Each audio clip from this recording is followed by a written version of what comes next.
Hello everyone, welcome back again to mastering retaining walls and shoring systems using Plaxis 2D. This is tutorial number 20, modeling ground anchors for sheet pile retaining walls in Plaxis 2D. So in this course we will have an example which is anchored sheet pile wall for deep excavation, especially for temporary excavation. So before starting these examples, in this tutorial we will shortly talk about what is ground anchor and how it is installed in practice and how it can be modeled using Plaxis 2D. So ground anchors are a structural element. They are used to transfer the tensile forces to the ground through the grouted bodies. As we know, the ground anchor is composed of two parts, the free length and which is called unbonded length, which is free, and the other part which is called bonded length, or it is called grouted body, and it is responsible for transferring the loads from the sheet pile to the ground soil. So there are many applications for ground anchors, like stabilization of the slopes or retaining walls, bridge abutments, tunnels, deep excavation, etc. And the main purpose for using the ground anchors is to provide additional support against the lateral forces and overturning moment. So in general, in practice, two types of tandem bars are used as a ground anchor. The first one is called a threadbar anchor. As you can see in this figure, it is a single steel bar with a continuous threading along their length. So generally one single or one piece rigid bars is used as a ground anchor, and if sometimes it is necessary, it can be more than one piece and they are connected together. So this type of anchors, which is thread bar anchors, has a high stiffness and low elongation. So this makes them ideal for application where immediate load transfer and minimal deformation are required. Also, these types of ground anchor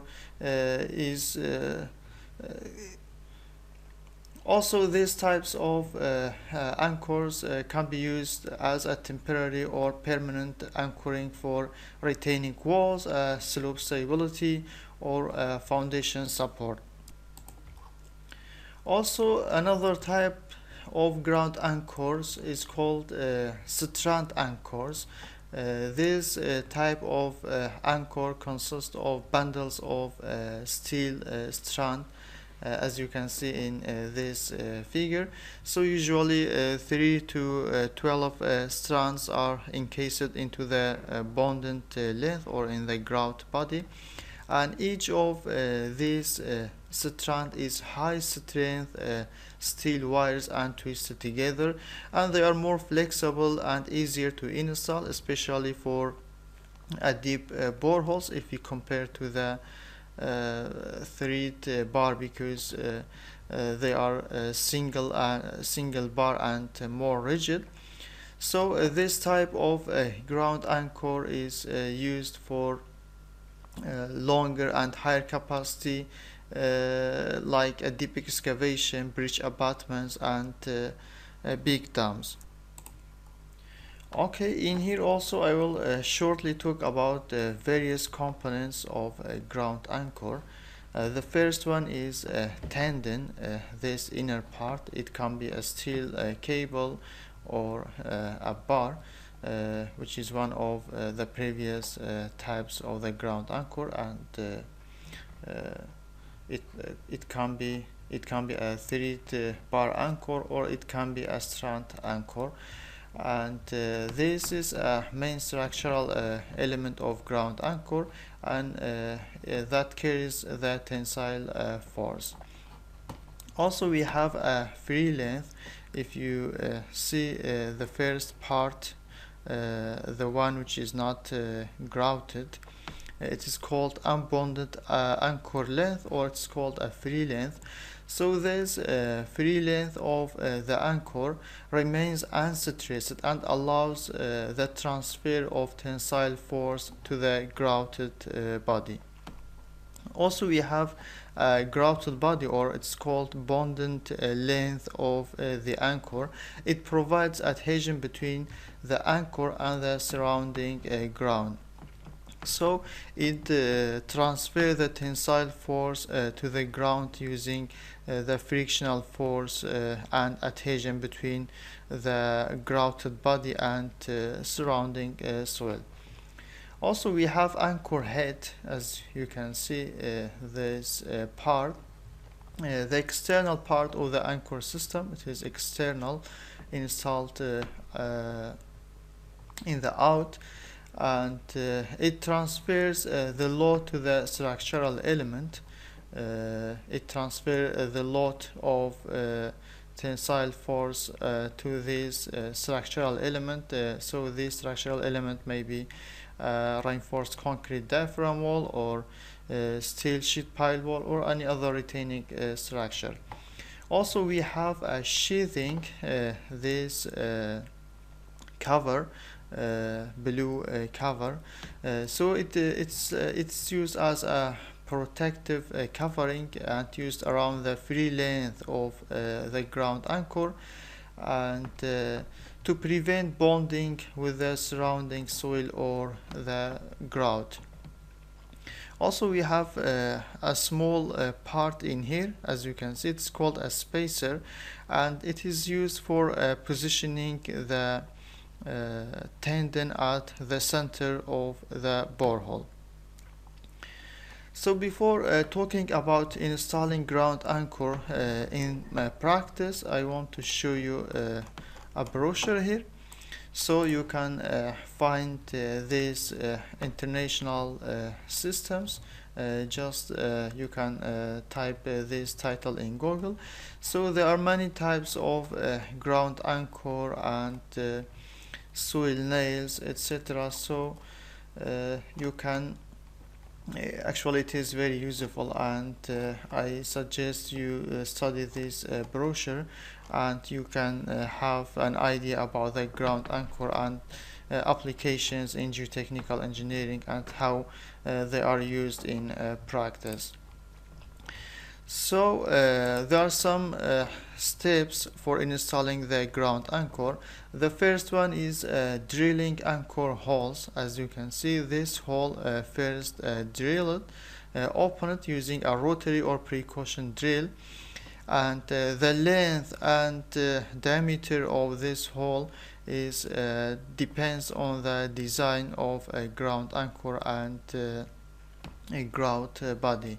So after the hole is drilled, the tendon is inserted into this hole, and after that cementitious grout pumped into the borehole, and starting from bottom of the borehole to form a grout body like this one for transferring the tensile force to the ground using a frictional forces. And after this grout is cured to develop a sufficient strength, the initial tension is applied at this position, and using a hydraulic jack to the anchor head, and preload the anchor is pre-stressed in here, and after that these covers and anchor head is installed. So there are many applications for ground anchors, as I mentioned previous. You can check this brochure. You can see many geotechnical and construction applications of a ground anchor. In here I will shortly talk about some of them. So the first one is for deep excavation, especially when we have temporary excavation or even the permanent excavation. So these types of ground anchor is used, and in excavation mostly they serve as a temporary support, because after construction of the structure like a basement or parks, the structure itself support these lateral forces comes from the soil. Also, they are used for stabilization of the ground slope, as you can see, and this one could be a retaining wall, and after that these ground anchors are used. Also, they can be used in underground tunnels like this one, or for increasing the bearing capacity of the building. And as you can see in here, in this case this ground anchor transfer the load from the superstructure to a more stronger soil layer. Also, we have a simulation of ground anchor in Plaxis. How can we simulate this type of anchor in Plaxis 2D or 3D? So as I mentioned before, the ground anchor consists of two parts, free length and grouted part or grouted body. So each part should be modeled differently using a different approach. And for free length or unbounded ground anchor, it is used or modeled, simulated using a node-to-node anchor in Plaxis 2D, and we only need the axial stiffness and out of plane spacing of this anchor. So we have, for example, it is generally it is a steel.